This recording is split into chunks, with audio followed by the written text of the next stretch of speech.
بسم اللہ الرحمن الرحیم۔ السلام علیکم ویورز، آپ کا میزبان ڈاکٹر ساجد اقبال آپ کی خدمت میں حاضر ہے۔ آپ سے ریکویسٹ ہے کہ گھنٹی کا بٹن دبا کر ہمارے چینل کو سبسکرائب کریں تاکہ ہر نئی آنے والی ویڈیو آپ تک پہنچ سکے۔ اس ویڈیو میں ہم یہ چیپٹر کور کریں گے: اسلام، پاکستان اور انٹیلیجنس کا نظام۔ 1978 میں جنرل محمد ریاض خان نے ISI کے ڈائریکٹر جنرل کی حیثیت سے چارج سنبھالا۔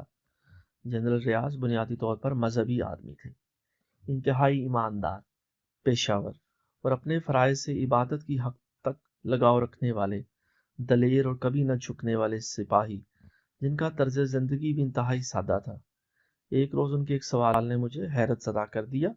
انہوں نے سادگی سے پوچھا، ہم جو کام کرتے ہیں کیا یہ انسانی ضمیر کے خلاف نہیں؟ دوسروں کے راز معلوم کرنا، ان کی جاسوسی کرنا اور مختلف روپ دھار کر دوسروں کو دھوکہ دینا وغیرہ وغیرہ۔ پہلے تو یہ سوال سن کر میں چونک سا گیا، تو پھر میں نے دھیمے انداز میں کہا، نہیں سر، ہمارے مقاصد نیک ہیں، ہم یہ سب اپنے وطن کی حفاظت اور استحکام کے لیے کرتے ہیں۔ ہمارا ٹارگٹ صرف ملک اور قوم کے دشمن ہیں۔ ہم دشمنوں کے ایجنٹوں، چوروں اور مکاروں کے منصوبوں کو ہاتھ میں ملانے کی کوشش کرتے ہیں۔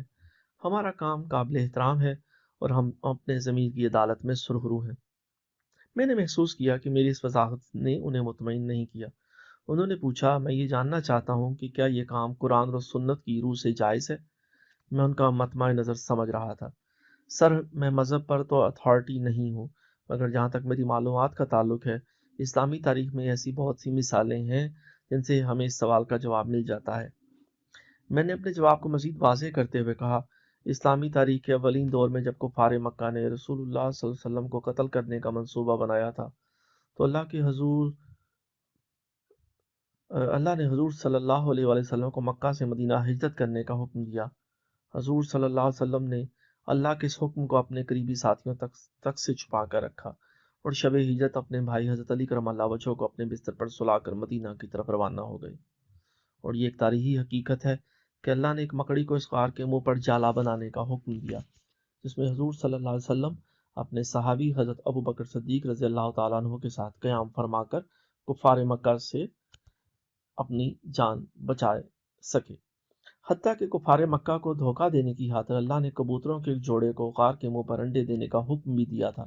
یہ سب اللہ کے احکامات تھے جن سے کفار مکہ دھوکہ کھا گئے۔ خود رسول اللہ صلی اللہ علیہ وآلہ وسلم نے کئی بار اپنے جاسوس دشمن کی فوجی قوت کا اندازہ لگانے اور ان کی پوزیشنوں کو دیکھنے کے لیے دشمن کے علاقوں میں بھجوائے۔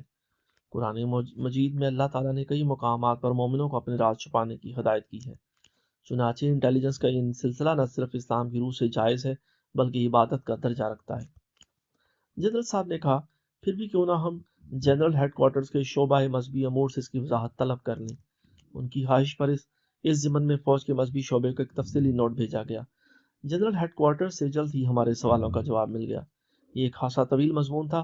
ہم نے اس مضمون کو کتابچے کی صورت میں شائع کروایا اور اسے متعلقہ دفاتر میں بھجوا دیا تاکہ ہمارے ساتھی اس کا مطالعہ کریں اور ان کے جذبوں کو اس حوالے سے مزید تقویت مل جائے کہ ہمارا کام قرآن و سنت کی روح سے نہ صرف جائز ہے بلکہ انتہائی قابل اور اہم اور قابل تحسین ہے۔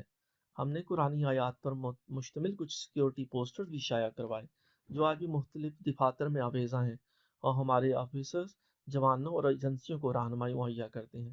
اس کتابچہ سے چند اقتباسات قارئین کی نظر کیے جاتے ہیں۔ نمبر 1، انٹیلیجنس کی اسلامی اساس۔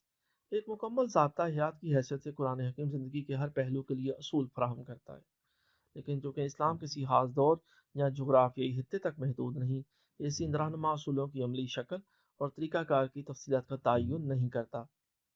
اسلام کی افاقیت ہی ہے جو مسلمانوں کو آزادی دیتی ہے کہ وہ اپنے دور کے تقاضوں کے مطابق زندگی کے مختلف شعبوں کو منظم کر سکیں۔ انٹیلیجنس کی اسلامی اساس حضور صلی اللہ علیہ وسلم کی یہ حدیث ہے۔ ترجمہ ہے، نہلا تک چلے جاؤ، وہاں پہنچ کر مخفی طور پر قریش کے حالات معلوم کرو اور ہمارے پاس ان کی خبر لاؤ۔ حضور صلی اللہ علیہ وآلہ وسلم نے اپنے قرابت دار کی قیادت میں 12 افراد پر مشتمل جاسوسی کا ایک قافلہ ترتیب دیا تھا اور انہیں مکہ اور مدینہ کی درمیانی منزلوں پر واقع نخلا کے مقام کی طرف روانہ کیا اور فرمایا کہ اپنا آپ ظاہر نہ کرنا۔ اس کا مطلب ہے کہ جاسوسی میں اس کے لیے اسلام میں بھی فردی تشخص اور فردی کہانی کی اجازت ہے، جس کو جھوٹ سے منسوب نہیں کیا جا سکتا۔ عنوان: اسلام میں انٹیلیجنس کی ابتدا۔ مدینہ میں ورد کے بعد رسول اکرم صلی اللہ علیہ وسلم نے نواحِ مدینہ میں پانی کے قدرتی چشموں، نامعلوم راستوں، قریش کی جنگی، تجارتی اور سیاسی سرگرمیوں اور مدینہ میں مقیم یہودیوں کے متعلق معلومات حاصل کرنے کا بندوبست کیا۔ اوپر نخلا کے واقعہ کی طرف اشارہ کیا گیا ہے۔ اسی قسم کا دوسرا واقعہ جنگ خندق سے متعلق ہے۔ کفار کا لشکر خندق کے پار دور دور تک پھیلا ہوا تھا۔ حضور صلی اللہ علیہ وآلہ وسلم نے حضرت حذیفہ رضی اللہ تعالیٰ عنہ سے کہا کہ تم جاؤ اور خبر لاؤ کہ کافر کس حال میں ہے، مگر ہاں دیکھو وہاں کسی پر حملہ مت کر دینا۔ یہ دوسری ہدایت ہے کہ حضور صلی اللہ علیہ وسلم نے خبر لانے کا طریقہ بھی متعین فرمایا، یعنی حملہ نہ کر کے اپنے آپ کو پوشیدہ رکھو۔ جدید انٹیلیجنس میں کور اسی فرمان سے مماثلت رکھتا ہے۔ چنانچہ حضرت حذیفہ رضی اللہ تعالیٰ عنہ خندق پار کر کے قریش کے لشکر میں گئے، لشکر کی تعداد وغیرہ کے متعلق معلومات حاصل کی اور حضور صلی اللہ علیہ وسلم کی خدمت میں پہنچے تو سردی سے کانپ رہے تھے۔ حضور صلی اللہ علیہ وسلم نے انہیں اپنا کمبل اڑایا اور جنت کی بشارت دی۔ اس واقعے سے انٹیلیجنس کی اہمیت اچھی طرح واضح ہوتی ہے اور یہ بھی پتہ چلتا ہے انٹیلیجنس کوئی ناپسندیدہ کام نہیں۔ جس کام کو کرنے والے کو خود آپ صلی اللہ علیہ وسلم نے جنت کی بشارت دی، وہ کیسے غیر مستحسن ہو سکتا ہے۔ ایک اور واقعہ انٹیلیجنس کی جدید صلاحیتوں کو اجاگر کرنے کے لیے بیان کرنا ضروری معلوم ہوتا ہے۔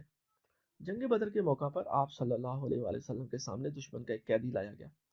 حضور صلی اللہ علیہ وآلہ وسلم نے اس سے سوال کیا، لشکر کفار کی تعداد کیا ہے؟ وہ تعداد نہ بتا سکا۔ آپ صلی اللہ علیہ وسلم نے پھر پوچھا کہ کفار کے لشکر میں کتنے اونٹ روزانہ کھانے کے لیے ذبح کیے جاتے ہیں؟ اونٹوں کی تعداد سے حضور صلی اللہ علیہ وسلم نے لشکر کی تعداد اخذ کر لی تھی۔ اس واقعہ میں اگر ایک طرف جنگی قیدیوں سے پوچھ گچھ کے اصول موجود ہیں تو دوسری طرف غیر متعلق جزیات سے مطلوبہ نتائج اخذ کرنے کے طریقے بھی۔ تاریخ طبری میں ہے کہ حضور صلی اللہ علیہ وسلم نے حضرت زید بن ثابت رضی اللہ تعالیٰ عنہ کو عبرانی زبان سیکھنے کا حکم دیا تاکہ وہ یہودیوں کے حالات معلوم کر سکیں۔ اس طرح تاریخ میں حضرت عباس کا رضی اللہ تعالیٰ عنہ کا ذکر بھی آتا ہے کہ انہوں نے فتح خیبر سے قبل ہی اسلام قبول کر لیا تھا، لیکن ظاہر نہیں کیا تھا، بلکہ مکہ ہی میں رہ کر مشرکین مکہ کے حالات حضور صلی اللہ علیہ وسلم کو تحریری طور پر بھیجا کرتے تھے۔ دشمن کی طرف خبر رسانی کے متعلق اسلامی تاریخ کے ابتدائی دور کے چند واقعات پر سرسری نظر ڈالنے کے بعد اب ہم مدافعانہ یا کاؤنٹر انٹیلیجنس کی جانب آتے ہیں، کیونکہ اس وقت ہم جن نازک حالات سے گزر رہے ہیں اس میں کاؤنٹر انٹیلیجنس کو مناسب اہمیت نہ دینا زیادتی کے مترادف ہوگا۔ عنوان ٹائٹل ہے کاؤنٹر انٹیلیجنس۔ قرآن کریم میں ارشاد ہوتا ہے، یعنی تمہارے درمیان ان کے سننے والے جاسوس موجود ہیں۔ اس حکم کے ذریعے اللہ تعالیٰ نے دشمن کی جاسوسوں، فتنہ پردازوں اور ففتھ کالمسٹوں کی نشاندہی کر کے مسلمانوں کو ان سے خبردار کر دیا۔ اس سے ہمیں یہ سبق ملتا ہے کہ آپس کی گفتگو میں بھی احتیاط برتیں تاکہ ہمارے راز دشمن تک نہ پہنچ سکیں۔ یہی احتیاط غیر صحت مند افواہوں کو روکنے کا وسیلہ بھی بن سکتی ہے۔ دوسری جانب ارشاد ہوتا ہے، ترجمہ: اپنوں کے علاوہ کسی کو اپنا رازدان نہ بناؤ۔ اس حکم کے ضمن میں بھی اپنوں کی تشریح ضروری معلوم ہوتی ہے۔ یہاں اپنوں سے مراد وہ لوگ ہیں جنہیں اپنے فرائض منصبی کی ادائیگی کے لیے رازوں سے آگاہی کی ضرورت ہوتی ہے، نہ کہ وہ لوگ جو ذاتی طور پر راز کے امین کے قریب ہوں۔ راز قوم کی امانت ہے، ہم سب کو چاہیے کہ سہون بھی اس امانت میں خیانت نہ کریں اور اپنے عزیز اور اقارب اور دوستوں یا غیر متعلق لوگوں پر عام گفتگو کے دوران کوئی راز ظاہر نہ کریں، مبادا ان کی دانستہ یا نادانستہ غلطی سے یہ راز دشمن تک پہنچ جائے۔ حدیث نبی صلی اللہ علیہ وسلم ہے، جس نے اپنا راز چھپایا اس نے اپنا مقصد پایا۔ انہی تمام اصولوں پر حضور صلی اللہ علیہ وآلہ وسلم نے جنگ اور امن کے دنوں میں عمل فرمایا، جیسا کہ نیچے دی گئی مثالوں سے ظاہر ہوتا ہے۔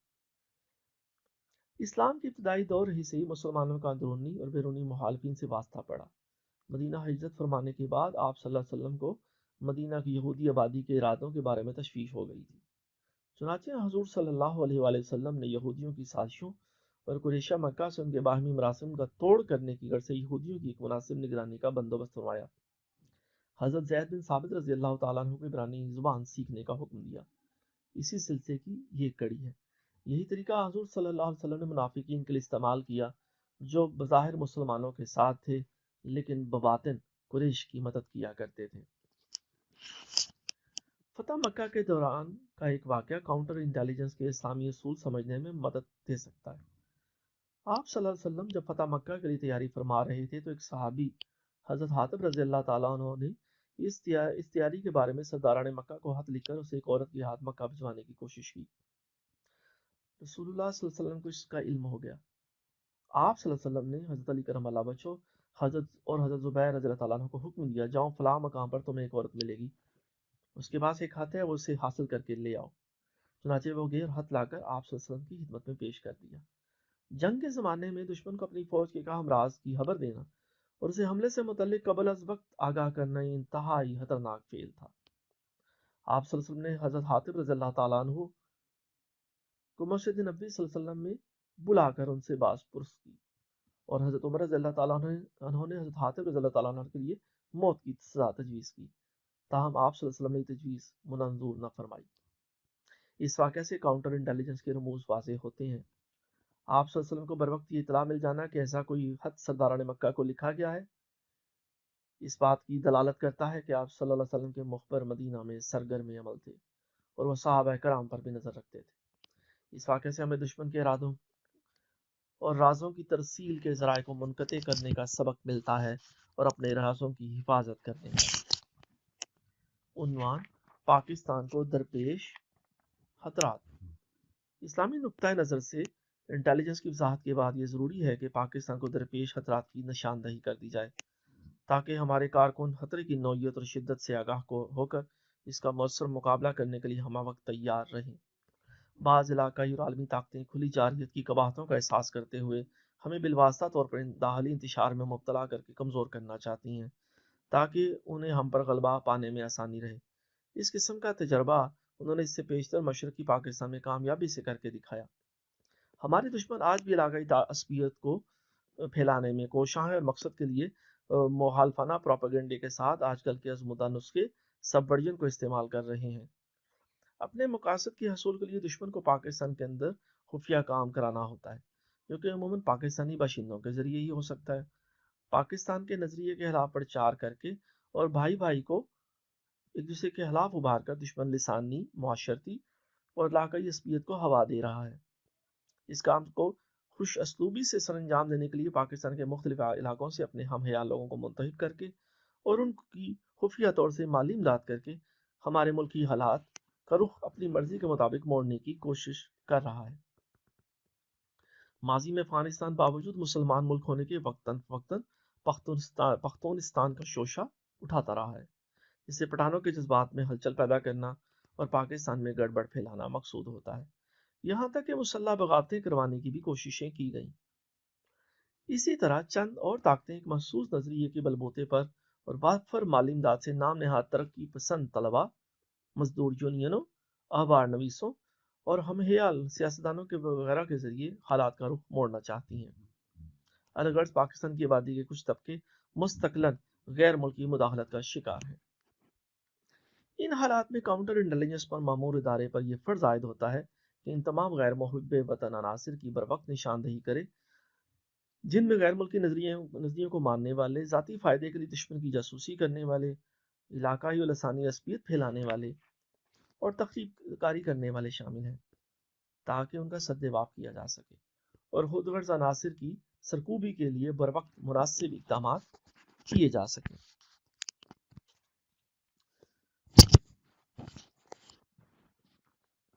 سیکشن کا عنوان ہے جی انٹیلیجنس کے کارکنوں کے فرائض اور ان کی تکمیل کا اسلامی اور اخلاقی جواز۔ جب ہم سے جو انٹیلیجنس سروس سے متعلق ہیں کہا جاتا ہے کہ ناپسندیدہ عناصر کی غیر صحت مندانہ سرگرمیوں کی نگرانی کریں اور ان کے متعلق خبریں حکومت وقت کو فراہم کریں، تو ہمیں دو بنیادی امور کو پیش نظر رکھنا ہوتا ہے۔ اولاً یہ کہ حکومت وقت ملک کے ساتھ مخلص ہے کیونکہ کوئی بھی حکومت خود اپنی ذات یا اپنے ملک کے خلاف نہیں ہو سکتی۔ یہ تو ہو سکتا ہے کہ نادانستہ طور پر حکومت سے کوئی غلطی ہو جائے، لیکن یہ نہیں ہو سکتا کہ کوئی حکومت دانستہ طور پر خودکشی کے اقدامات کرے۔ جہاں تک نادانستہ غلطی کے امکان کا سوال